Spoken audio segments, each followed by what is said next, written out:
This morning, my offering verse comes to us, Matthew chapter 14, starting in verse 13. And it says, as Jesus heard the news, he left in a boat, a remote area to be alone. But the crowds heard where he was headed, followed on foot from many towns. Jesus saw the huge crowd as he stepped from the boat. He had compassion on them and healed their sick. That evening, the disciples came to him and said, this is a remote place. It's already getting late. Send the crowds away so they can go to the villages and buy food for themselves. Jesus said, that isn't necessary. You feed them. We only have 5 loaves of bread and 2 fish, they answered. Bring them here, he said. Then he told the people to sit down on the grass. Jesus took the 5 loaves, 2 fish. He looked up toward heaven, and he blessed them. Then breaking the loaves into pieces, he gave the bread to the disciples, who distributed it to the people.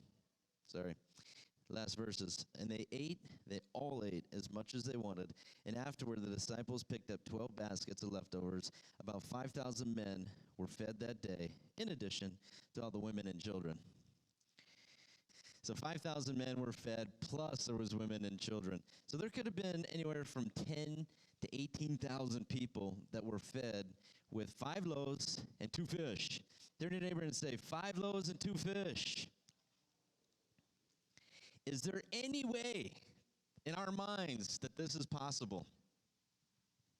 Because most of us in this room, when we're hungry, we could eat 5 loaves and 2 fish.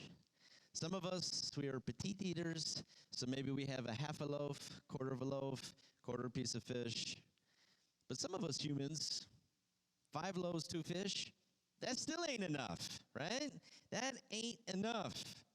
In our minds, when it comes to the Bible, when it comes to spiritual things, sometimes we look at money, tithes, offering, like we're looking at this verse. It's just not possible.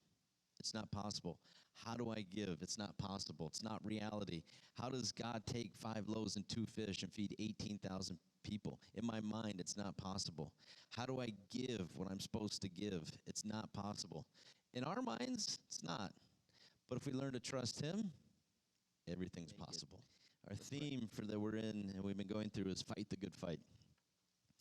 If you were to ask yourself, what's a good fight? Now, when I was in elementary school, there was a few scuffles here and there, right? Kids push each other around, maybe knock each other over, right? And really, when you were in elementary school, when you saw little kids fight, it was because someone stole the football, someone stole the handball, you're taking too long with the tether ball, right? Someone knock you out, right?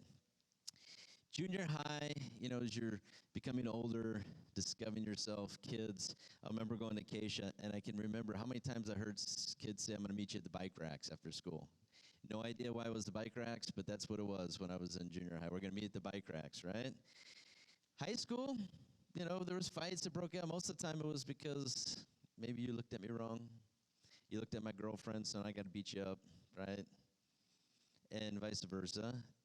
I had a friend when I was in high school, and when we would go Friday night, we'd go hang out at other friends' house and just drink cocoa and stuff. But we'd always bring this one guy, and he was older, but I don't know why we brought him. But when we brought this guy to our friend's house for hangouts, if any one person, and I seen it happen like 4 times with this guy, and then we stopped bringing him because he was just trouble. But if anyone just kind of looked at him, even just like out of the side, he would walk up and he'd just knock him out. 1 hit, gone.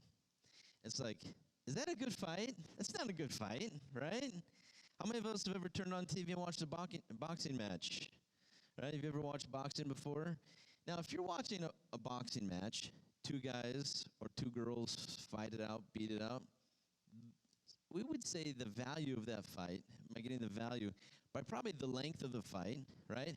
How many rounds does it go? How far? Is one person getting their butt kicked? If one person gets knocked down in the first round, is that a good fight? Not so much. There's value in doing something really, really well. Now, this morning, if I was to give you $1, and let's say we all would get cash this morning based on how well we fight physically. There could be some of us who could get $1. Maybe we just don't fight very well, right? There could be some who would get a 20. We're getting better, right? I'm sorry I gave my 50 away the other day, 100, but you see, physically, we place a lot of value on a lot of different things. We will pay to watch somebody fight. We pay to watch TV because TV, how many of us know, is not free. We pay for these lovely devices, these absolutely, most of the time, right? They ain't free. In life, this world that we live in, there's so much value that gets placed on what we see, what we do. The challenge is, like Apostle Paul, and the reason that he wrote this verse in 1 Timothy 6:12, to Timothy, he said, fight the good fight. Hold tight to the eternal life which God has called you, which you have declared so well before so many witnesses. Timothy was a young man. He was called to be a preacher. He was going to be a pastor. He was going to be a preacher teacher. But he needed to learn how to use the gift that God had given to him. And so Paul was writing to Timothy, and he's saying, you have to fight the good fight. You have to learn to fight the good fight. Fight hard. Fight like Floyd so that you can earn that value, those $1 billion. You have to learn how to prepare, train, and fight, and so that you are ready for whatever comes your way. And secondly, in the language that he used there, he said you have to learn how to fight for everything that God has for you. And the way I look at it this morning is waking up, if you can remember as a kid, which wasn't that long ago for us, waking up Sunday morning, Christmas Day, whatever day it was. Hopefully there was more than a couple presents, Christmas morning. How many of us were excited to see Christmas presents under the tree? Now, when you're really, really little, there's some of us who believe in Santa. I was one of them, right? Man, if there was no presents, then Santa just wasn't real, right? But it was exciting. There was something that created the excitement, the anticipation to wake up Christmas morning looking for a present. Spiritually, what happens, it's like Christmas Day. God has all these gifts lined up, and he says they're yours, but you got to fight for them. Some of us, the value in that present, it's just $1. It's not really worth much. Why would I fight for something that's not it's not worth much to me? 20. Now we're getting somewhere. I can buy 4 gallons of gas. Who'd have thought that, right? Now $20 is like, who cares? I mean, it's still kind of valuable, way more than $1, right? But 20, it's not the same value what it used to have. $20, there's no way does it have the value what it used to have. When I was a kid, it's like, man, if I had $20, I was rich, right? $20, it barely gets me down the road, right? Depends what kind of car you drive this morning. And so the question as we start today is, do you see the value in the gift and what God has for you? Because if we don't see the value in the gifts that he has for us, then we're not going to fight hard for them. Paul says to Timothy, fight the good fight. Now, if we were to think of other things that are good in our world, how many of us think that relationships, having a boyfriend, girlfriend, maybe a spouse, it's good, right? Do marriages and relationships, should they be fought for? Abso-stinking-lutely. How many of us, if we had the pleasure of having kids, at times we called them angels, at other times we called them other words we're not going to say right now. But at the end of the day, if you were a parent, would you say, my kids are worth fighting for? No matter, you know what I love about moms, no matter what a kid does, and moms, if you've ever watched Moms, and I had the privilege to watch my wife, but kids can, destroy the house, they can destroy the day, they can just fluster every mom through all the messes, through complaining and bickering and this and that. But no matter how mad and frustrated a mom could be at her kid. If someone was to walk up and smack your kid on the face, mom's frustration would fly out the window and it would switch, right? And the person who just hit my kid, you're dead meat. The value that a mom has for her kid, the value in which she sees in her kids. Kim and I had the privilege of teaching youth for 17 years. And I'll never forget, one of the greatest youth pastors, a guy named Ron Luce. And he started an organization back then, Acquire the Fire.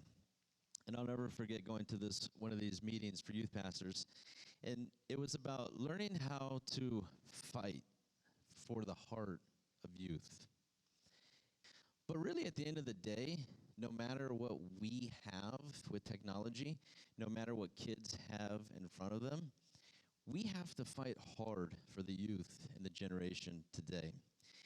There are, believe it or not, there are communities, there are politicians, there are people, there are groups, billions of dollars, billions. We're not talking pennies, we're not talking $10, we're not talking $5, billions of dollars are spent. Why?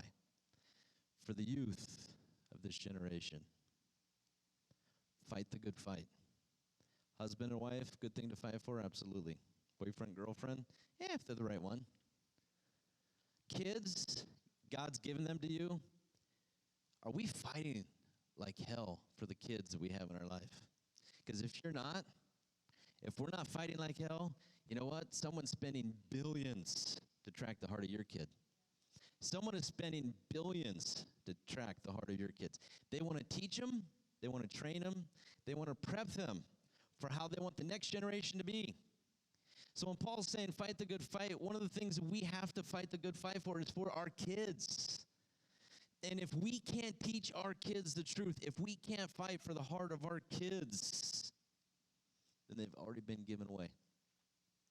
You know, it's just like being a dad, 3 daughters, and one day I get to pick out the 3 husbands. Well, maybe I don't get to pick them, right?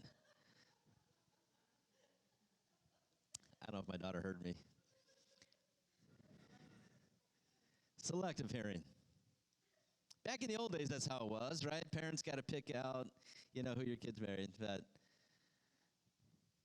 one day, my 3 daughters will marry, hopefully, 3 wonderful guys. And if they're not, I'll chop them to pieces. But if we haven't taught our daughters well, they're going to select losers, right? And if we haven't taught our boys, our 2 boys, well, then the girls they pick, not so much, right? If we don't stand as adults to teach the next generation, believe me, there's lines, there's billionaires, there are world people who are financing the direction of the world right now and how they want the next generation to go. They don't like us older people. They don't like Christians. They don't like believers. They don't like people who fight the good fight for faith. And so they're trying to dictate to this generation of young people what they should do next. Fighting a good fight. We should fight a good fight. One, we need to know what we're fighting for. We should know who we're fighting. And the value, how valuable are our kids? How valuable is every kid? There are kids in town who don't have parents. There are kids who don't have a mom and dad. There are kids who are lost. They're hungry. They're starving. We know every 30 seconds a kid dies of starvation because they don't have good food. They don't have food. They have horrible water. It's gross and disgusting with germs. And so every 30 seconds a kid dies of starvation. And so there are people spending so much money because you know what? They see the value. They see the value in the next generation. And they're willing. I'll clean the money up after church. I owe my daughter $50. I'd let you have it, but I got to give my daughter $50. Because you know what? The marketers, the groups, the politicians, they see the value in dictating to your kids, to my kids, what they want them to believe. Is love a good thing? Yeah. In the old days, was getting married and having a family a good thing? Yeah. Something to fight for. Kids, something to fight for. Having a family, something to fight for. Friends, something to fight for. With that this morning, our theme, remember, fight the good fight. Our topic for today is fighting for healing. Turn to your neighbor and say, fighting for healing. You know, for Floyd, who was worth over $1 billion, he's learned to be valuable. And in my mind this morning, all of you are worth far more than that. And I know in God's eyes, the value that he sees in you, there's no price tag in what God sees in you. There is no limit. There is nothing that can be placed on you, the value of his love. You are priceless, and you are so valuable this morning. What is a good fight? What is a good fight? What is something good to fight for? Have you ever said, I want to sit this one out, coach. I want to sit this one out. I'm going to sit this one out. I'm tired. I can't fight anymore. I'm burnt out. I'm tired. Have we ever been distracted? Has life ever been distracting? It's one of those playgrounds. I don't know if you remember, playgrounds in the old days. Playgrounds could be distracting for a little kid. You could go anywhere. You could go to the beach. If there's a playground, still a kid can be distracted. They can have the water, to me, as a giant playground, right? But you could put a nice big giant playground next to the beach, and how many kids are going to go and jump and slide because they're distracted? God's creation, the beach, the water, the surf, all those good things. But the playground is distracting. Where does the devil thrive in today? He thrives in the area of distraction. The devil thrives in the area of distraction. And that's exactly where he wants us. So our main text this morning, again, fighting for healing, comes to us from Mark chapter 8. If you have your Bibles, Mark chapter 8, starting in verse 2. Here we go.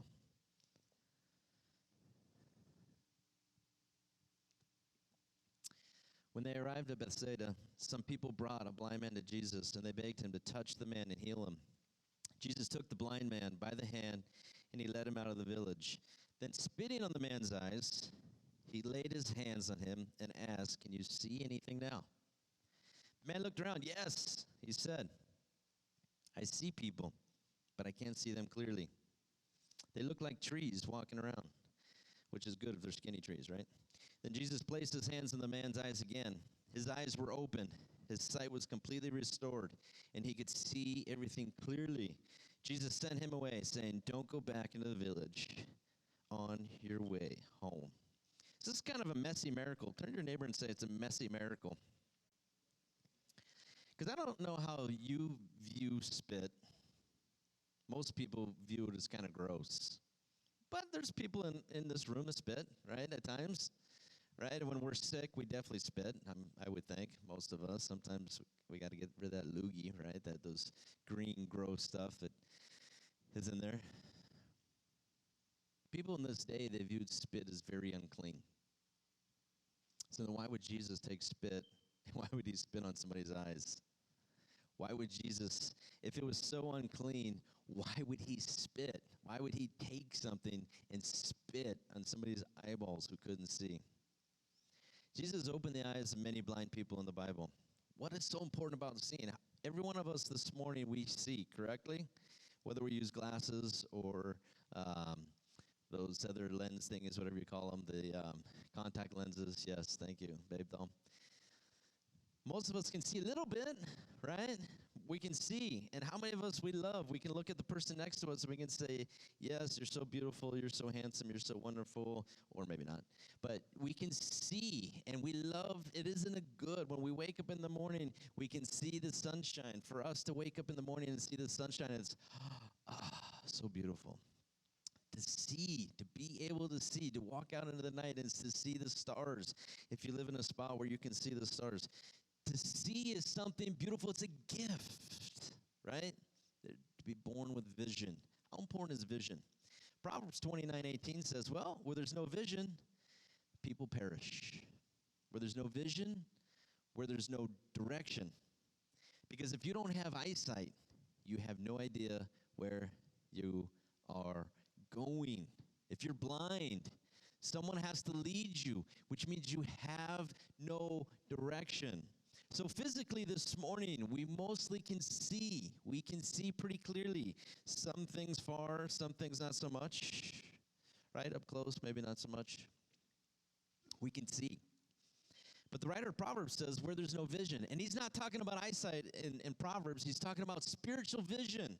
Spiritual vision to understand what God is doing, where God is going, where the world is going. How important is it to know where the world is going and trending? How important is it?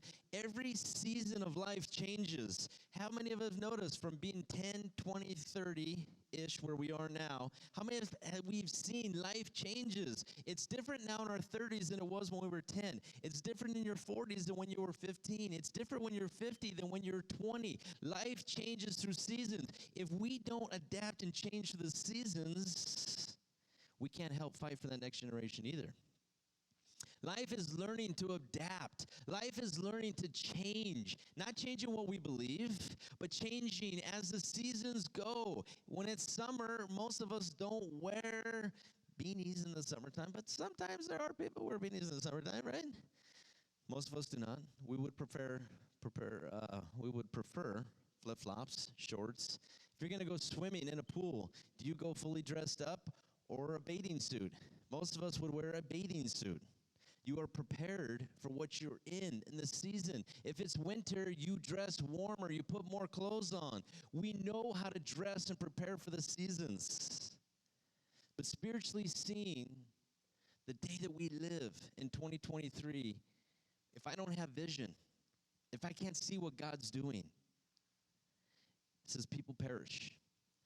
To see physically is a gift. To be able to see spiritually is a far greater gift. The value in the spiritual gift to see vision. Matthew 6:22 says, your eye, it's like a lamp. It provides light for your body. When your eye is healthy, your body is filled with light. When your eye is unhealthy, your whole body is filled with darkness. If the light you think you have is actually dark, how deep is that darkness? Jesus describing eyesight is important. One of the many miracles he did while he was here, what did he do? Open the eyes of the blind. Was there a physical meaning? Yes. Was there a spiritual meaning? Way more important. Way more important, the spiritual meaning behind it. Because he said the eye is the lamp of your body. When your spiritual eyes are good, when you are seeing, when you're looking for God, blessed are those who have a pure heart, for they see God. When your eyes are in the right place and looking and watching at what is right, it says it's a lamp for your body. So what you watch, it goes in. Sponges. How many of us have ever said kids are like sponges? They soak it all up. We are too. Let's not fool ourselves. We're sponges as well, no matter how old we are. What we watch, it goes into our brain, heart, mind, and soul. Everything you put into your eyes, it's a lamp into your soul. So what you were seeing physically and spiritually this morning, it is going somewhere deep. And some of us like to swim in the deep end. Jesus, he spit on the man's eyes. Gross. Everyone in that day viewed that unclean. That is gross. Why? Weird about this miracle, Jesus spit on his eyes, and maybe that's why the man's thinking it didn't work the first time. He didn't get healed immediately. He didn't get healed immediately. Jesus spit on him, lays his hands on the man, and he asks if he can see, and he says, no, everything looks blurry, like sticks walking around. Everything is blurry. Everything I'm looking at right now is blurry. Almost every single thing that we see Jesus do here in the New Testament, immediate. right? That's why we've learned to become immediate kind of people. We like stuff now. We want it to happen now, immediately. How many of us don't like when life is blurry? Have you ever been in a situation where everything seems a little blurry? Have you ever been in a spot? Have you ever been in a spot where you're saying, man, and it's not just our eyesight. I mean, if you don't sleep for days, vision can get a little blurry. But I think spiritually, physically, mentally, emotionally, and most definitely spiritually, all of us can live in a blur at times. Kind of like the men in this story. And sometimes this is the area that we want to remain. Remember we were talking about being distracted? That's the devil's playground. He'd love to keep us in the blur. Why? Because if we're blurry, if spiritually everything's blurry right now, if physically everything seems blurry, if everything seems mentally in my mind, I just got this massive fog in my brain, emotions, it's bigger than a roller coaster. If everything's blurry, that's what the devil wants to keep you. Why? Because your eyes are the lamp into your soul. Did Jesus leave this man that way? No. He prayed for him a second time. Turn to your neighbor and say, pray again. Pray again. Pray again. He prayed for him a second time. And he said, now I can see clearly. The rain is gone, right? I can see clearly now the rain is gone. And he started singing that song. How important is healing to Jesus when he was here? He healed thousands of people. Did he like it? If he didn't like it, he probably wouldn't do it when he was here, right? How important was it to healing people? Jesus healed thousands and thousands of people. People who were demonically oppressed, possessed. Man, they got close to Jesus. Those demons just started freaking out, screaming, running. Demonically, because the demons oppressed many people, Jesus rebuked them. Jesus got close, and those demons had to flee. Jesus opened the eyes of the blind, the ears of the deaf. Jesus healed so many paralyzed people. Healing, important. How did this healing happen for these people? In this story, this man that Jesus healed and opened his eyes, it says the people brought him to Jesus. We don't see in this story that he asked for healing. We don't see his name. There's a lot of things we don't know about him, other than it says people brought him to Jesus. How was this man healed? How? We know in Luke chapter 7:1, there's a number of different ways and a number of different things that happen when Jesus healed people. There was a story, Luke chapter 7, verse 1. There was a man who had one of his people in his households who were sick, and he came to Jesus and said, my servant is almost dead. He says to Jesus, I don't need you to come to my house. Jesus, just say the word. Sometimes as we're looking for healing, we're looking for someone, a physical touch. And at times, yes, that's important. But the man in this story, in Luke chapter 7, verse 1, he had enough faith to say, Jesus, you don't have to come to my house. You don't have to come see this person in person. Just say the word. Jesus, your name is powerful enough. Jesus, if you just say the word, you can bring healing by just saying the word. How? And healing in the New Testament happens so many different ways. And I think it's important to understand and look at every different way people were healed. Well, this morning, that's what we're going to do. So we saw a blind man. He got spit on, and his eyes were open. He had to get prayed for twice. There was a story in Luke chapter 7, verse 1. A Roman officer whose servant was dying. Jesus spoke a word, instantly healed. Mark 7:24. There was a woman who had a daughter possessed by an evil spirit. She came to Jesus. The disciples said to Jesus, can you send this woman away? She's bothering us. For the woman, she didn't give up. For this woman, she fought through the disciples. She fought through Jesus' words. She fought through persecution until she got her daughter healed. So again, remember, we're tracking. How do we get healed in the Bible? We're fighting for healing. Is healing, to be healed, a good thing? One, we have to understand, yes, to have healing for our bodies, to have healing for our souls. It is important. Did Jesus heal then? Yes. Does he want to heal now? Yes. Is Jesus the same yesterday, today, and forever? Yes. We have to fight. We have to fight for everything that is good and right. Well, if we see the value in it, right? Do we see the value in being healed? Jesus used spit. Jesus prayed 2 times. Jesus just said the word, and somebody was healed. For her mom, she got healing for her daughter because she fought through the disciples. She fought Jesus, not physically. A mom fought through the persecution to find healing for her daughter. Mark chapter 5, verse 25.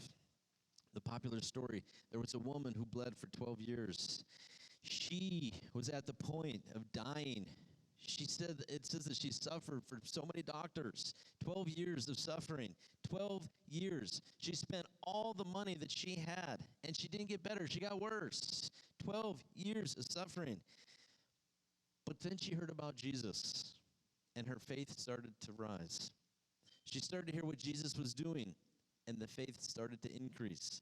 She heard what was going on in this day and in this time. And so then her faith got to the point where she said, if I can just get close, all I have to do is just touch a little bit of piece of his robe, I can find healing. And for this woman who suffered for 12 years, she had to fight through crowds. She had to fight through people. For this woman, she had to fight for her healing. She had to fight through people. She had to fight to get close. But the minute she got close and touched the hem, just barely touched Jesus' robe, instantly she was healed. Instantly. Fighting. We see people in this story and in the New Testament, healing was immediate, healing was instant. And then we see other people that they had to fight through something. They had to fight through someone. John 5, verse 1. John chapter 5, verse 1. There was crowds of sick people, blind, lame, paralyzed, laying on the porches. One of the men had been lying there sick for 38 years. When Jesus knew him, Jesus saw him, and he knew that he'd been ill for a long time. He asked him, would you like to get well? I can't, the sick man said. I've got no one to put me into the pool when the water bubbles up. Someone always gets there ahead of me. And Jesus told him, stand up, pick up your mat, and walk. Jesus asked the man who'd been sick for 38 years, do you really want to get well? Do you really want to get well? For this man, he was at a spot where the pool was a place that they considered to have healing power, right? Any nice pool feels like a healing power, right? You jump in on a hot day, it feels wonderful. But they believed in this day that this pool, that angels would come down and they would stir the pool, and then whoever jumped in first did a good cannonball, they got healed. That's what they believed. But if you've been sick for 38 years and you can hardly move, it would be hard to beat out the other people, right? And so this man, every day he had to watch other people run, jump, and get in there before him. No one. He said, I have no one to help me. I've got no one to help me. Mark 10:46. There was another blind man sitting by the road. When Bartimaeus heard, and his name is given, that Jesus was coming by, he began to shout, Jesus, Son of David, have mercy on me. Be quiet, the people said. What did he do? He shouted louder. Shouted louder. Fighting for a miracle, the fight of our life. Our theme, fight the good fight. Timothy was a good man. Timothy was going to be a good preacher. Timothy was going to go on to do great things for God. But at this point in his life, when Paul penned that verse, fight the good fight, he had to learn to fight harder for what God had given to him. Timothy had to learn, I need to fight harder for something that is good. I have to fight hard for everything that is right. And sometimes in life, it's easy. And we love it when life is easy. We love it when life is easy and comfortable. But when it's not easy and comfortable, when life becomes a fight, let's be honest, most of our natural tendencies are, I'm just going to step away.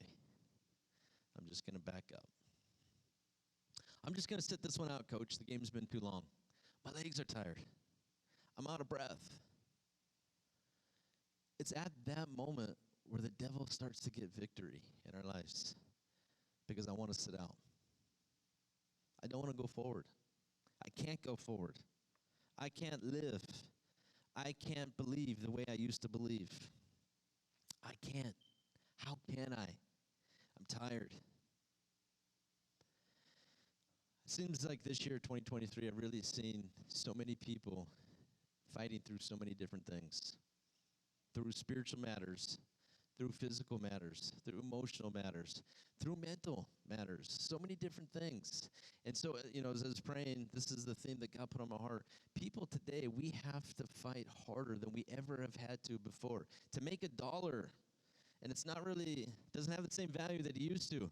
But to just make $1 today, it seems like it's harder to make $1 than what it used to be. To make 5, 20, 100, harder than what it used to be. To make 100,000, it's harder than what it used to be. Everything seems to be harder today than what it used to be. It's the day that we live in. Eternity, one day when we step from this life to next. Jesus said the road to heaven, it's not easy, not comfortable. It's very small, and only a few find it. You have to fight to get to eternity. When you pass from this life to the next, do you want to be in heaven or do you want to go to hell? You have to fight to get to the right place. Jesus said, when I come back, will I find people who still have faith on the earth? He said, those will be saved who endure till the end. Why? Because the closer we get to the end, the harder the fight becomes. Harder the fight becomes. And so that's why Jesus said, even at the end, he said there's going to be many people who turn away.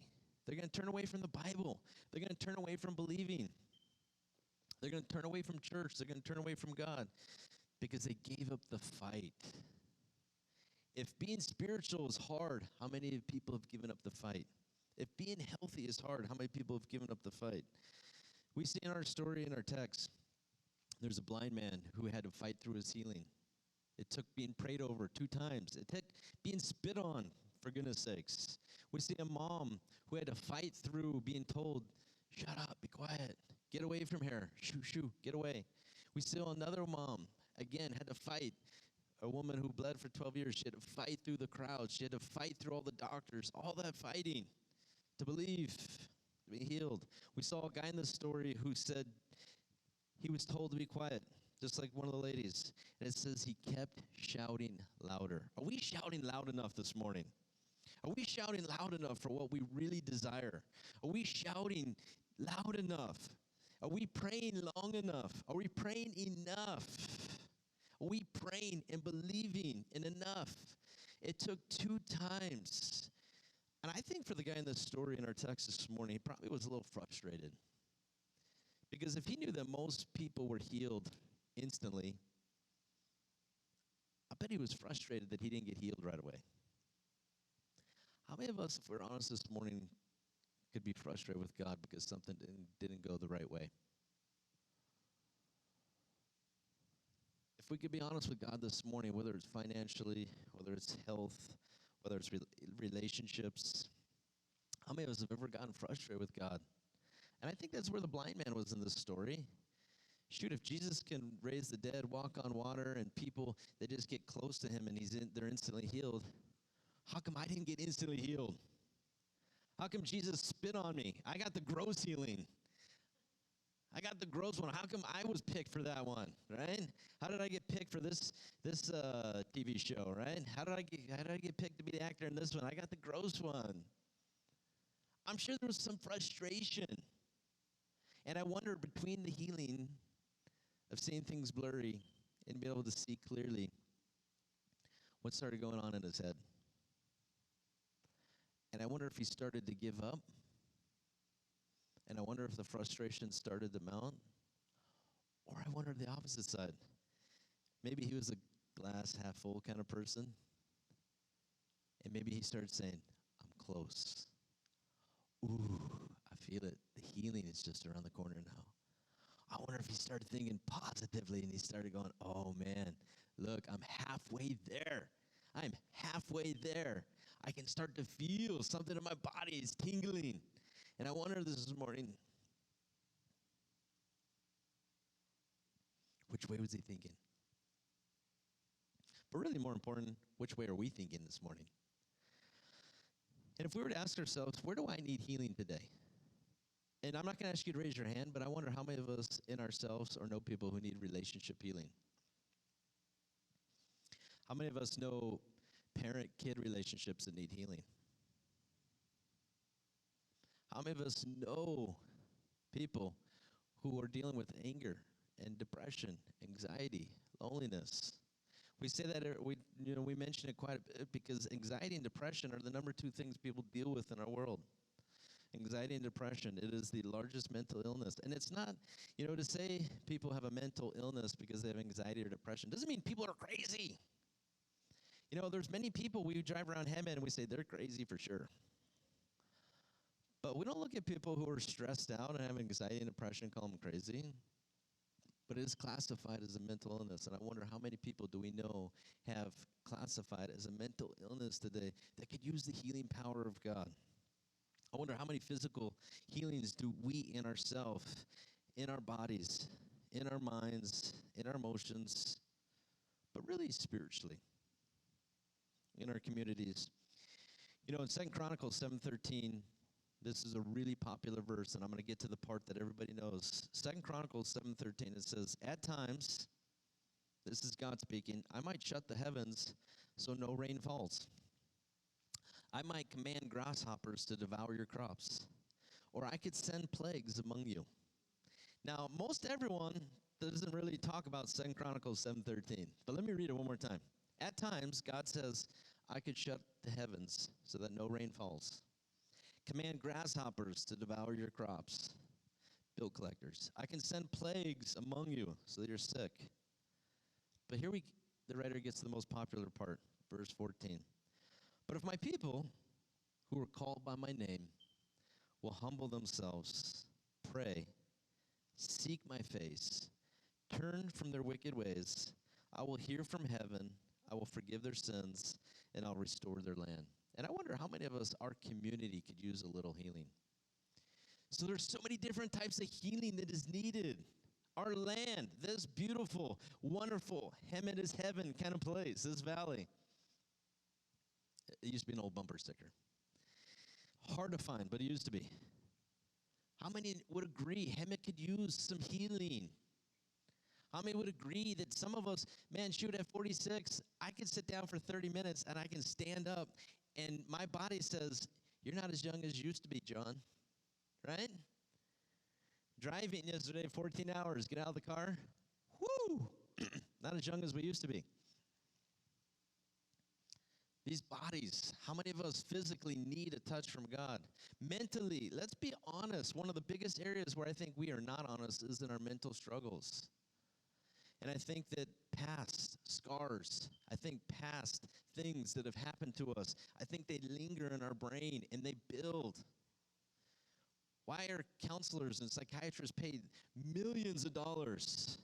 Because people talk to them every single day. And they work through little issues, and they work through big issues. And I think today, more than ever, there are mental issues that we have to be healed from. Emotionally, we have such a confused generation of people. Why? Because, remember, there's someone spending billions of dollars to confuse us. There's someone spending billions of dollars to confuse us. Just like they're confusing the kids, you know what? We have as many confused as adults. There's many confused guys and girls, girls and guys. There's only 2, girls and guys, right? There are so many confused adults. Why? Because just as many, those marketers are spending billions of dollars on little kids, they're spending them on you too. Why? Because they want you to play at the playground. Be distracted.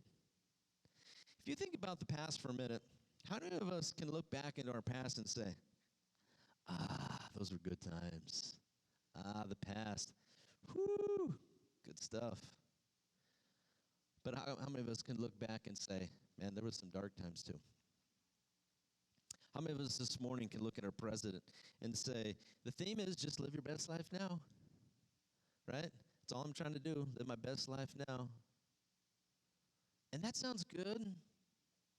It's also in the Satanic Bible. Do whatever makes you happy. Number one commandment. Sure sounds like live your best life now. Number one commandment, Satanic Bible, just do whatever you want to do. Interestingly, that's a very popular thing for people today. Live your best life now. And then you think about the future for a minute. I think the future for many of us is scary. And I think pre-COVID, we weren't scared about the future. If we had to go stand on the corner, we have people who make $1,000 a day in Hemet, standing on the corner getting cash. 6 years ago in our brains, we used to think, if it gets that bad, no big deal. I'll go stand on the corner. Not now. For some reason, the future for us seems scarier than what it used to be. Fear is one of the biggest destroyers of life. Oh my gosh, what's going to happen tomorrow? I'm so afraid of what's going to happen tomorrow. Jesus said you can't worry about those things.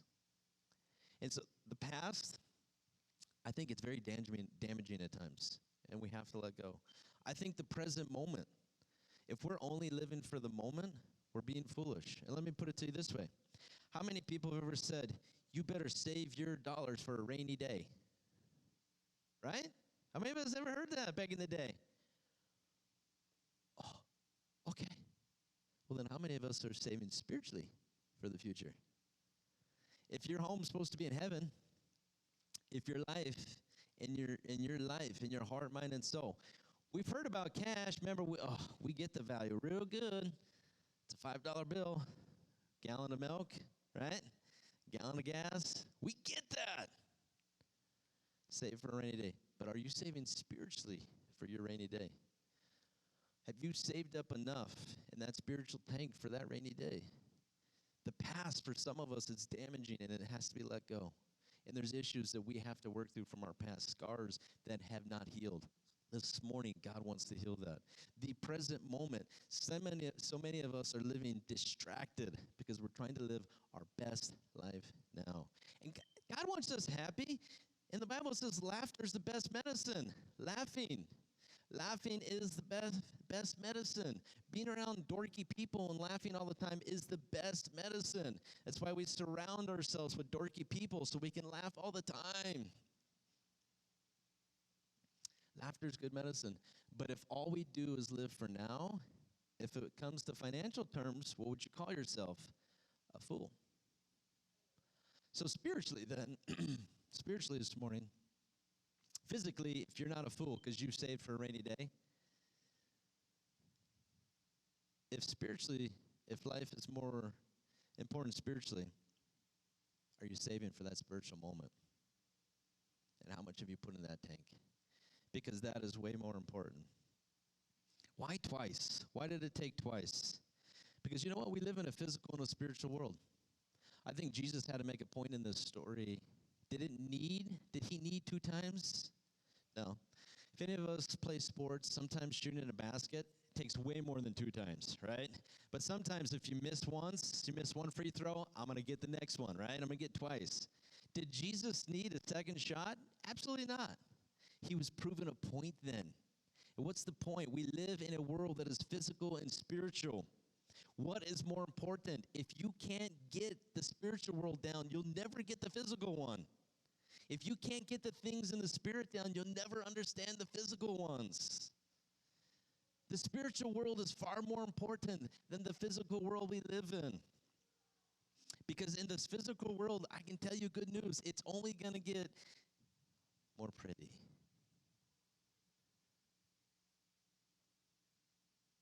And have we saved up enough spiritually to be ready for what happens next? We live in a spiritual, physical world.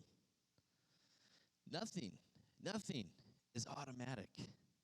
Nothing in life is automatic. No matter what anybody tells you, nothing is free.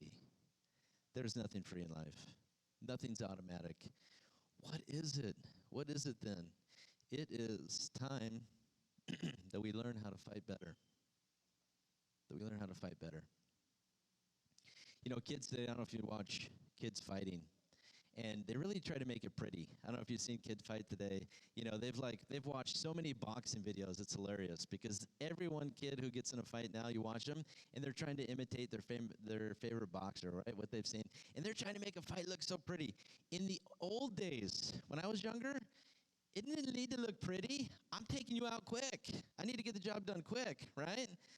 Us older people, if it was going to happen, it was going to throw down, I'm not standing around to see who's the last one standing. I'm going down quick, right? I'm going to take you out. It doesn't need to look pretty. And I wondered this morning how many of us need to change the way we fight spiritually. Because if we're not fighting and not seeing the value, and I can't throw another dollar bill because I'm out, if we're not seeing the value in fighting spiritually, then we're losing the good fight. And then we're losing in relationships. And then we're losing in marriages and families and kids. If our kids and our families and our marriages and our relationships are not fighting hard for them today, I'm telling you, someone's already in line with millions and billions. Matthew 7:7, Jesus said, keep on asking.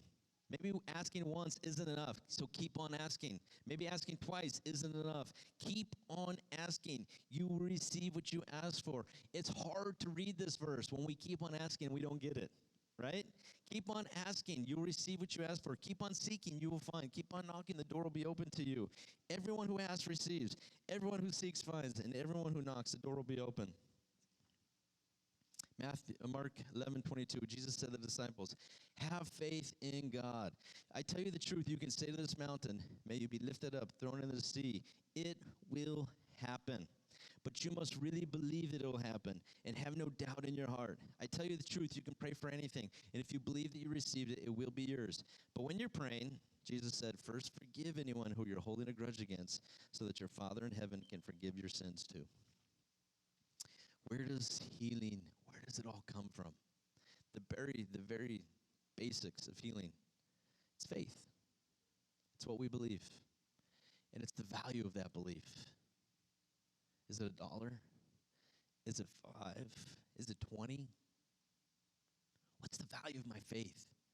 What do I place in the value of my faith in God? What's the value I place in His Word? Is it $1, 5, 20, 100? Faith comes from hearing.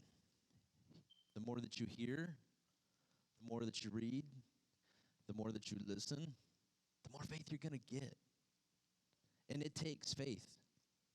The healings that we read this morning, there's men who had faith. There's women who had faith. But they fought hard to be healed this morning. They fought hard. So this morning, as we wrap up, one last thing that I'd like to say. 1 Corinthians 12:28. Here's some parts God has appointed for the church. First are apostles, second are prophets, third are teachers, those who do miracles, those who have the gift of healing, those who help others, those who have the gift of leadership, those who speak in unknown languages. Are we all apostles? Are we all prophets? Are we all teachers? Do we all have the power to do miracles? Do we all have the gift of healing? Do we all have the ability to speak in unknown languages? Do we all have the ability to interpret unknown languages? Of course not. So you should earnestly desire the most helpful gifts. 1 Corinthians 12:12. The human body has many parts, but the many parts make up one body. So it is with the body of Christ. Some of us Jews, Gentiles, slaves, some are free, but we've all been baptized into one body by one Spirit. We all share the same Holy Spirit. Yes, the body has many parts, not just one part. If the foot says, I'm not a part of the body because I'm not a hand, that doesn't make it any less part of the body. If the ear says, I'm not part of the body because I'm not an eye, would that make it any less part of the body? No. 1 Corinthians 12:25. Harmony among the body parts so that all the members care for one another. If one part suffers, all the parts suffer with it. If one part is honored, all the parts should be honored together. All of you together are Christ's body, as each of you are part of it. Paul said, apostles, prophets, teachers, miracles, healing, helping, leadership. So where would we struggle today in the church? Not just our church, the church as a whole. All of you have gifts. But it says if we're not moving in our gifts, then the body suffers. Some of you in here this morning, God's given you the gift to believe that when you pray for somebody, they are instantly healed. God's given you the gift of healing. God's given you some of us this morning that are here, we have the gift to teach and to preach, to serve, to be a leader in the church. If we don't each do our part in the gifts of the church, it says what? The whole body suffers. And so this morning, we're going to pray for two things. And then we're going to wrap up and we're going to get out of here. Number one, any part of us that need healing, let's ask God. Let's humble ourselves to ask God this morning. God, heal our bodies. Heal my mind. Heal my heart. Heal my emotions. Heal the love area, the deficit of my life, whatever it may be. And then secondly, let's pray for, God, where's my spiritual gift? Because if I'm not moving in that gift, then I'm not helping the body. God's giving you a gift. You are an awesome and an amazing individual. There is a gift inside of you. See, sometimes, again, we don't see the value. And so some of us, we look at ourselves as just a dollar bill. When you're worth billions, trillions, because you don't see the value that God has placed inside of you. God has placed gifts and spiritual gifts inside of you that when you move in those gifts, things shake and move and happen because you start to operate in the gift that God has for you. When I was young, I never read any books. I did not like reading. When I went to school, I didn't do book reports. I didn't do homework. I made it through high school A's and B's because I was nice to my teachers. Thank you, Hemet High. I didn't like book reports. I didn't like homework. I didn't want to do anything except have fun and goof off, right? But when I got saved at 19, God says, I want you to do this. It's not something I've ever did before. There's gifts that are different than what we're used to. And maybe they take some extra prayer. And maybe they take some extra care. But you have to see the value. You have to see the value in what God has for you. The value of helping other people. The value in doing what God's put you here to do. Let's pray.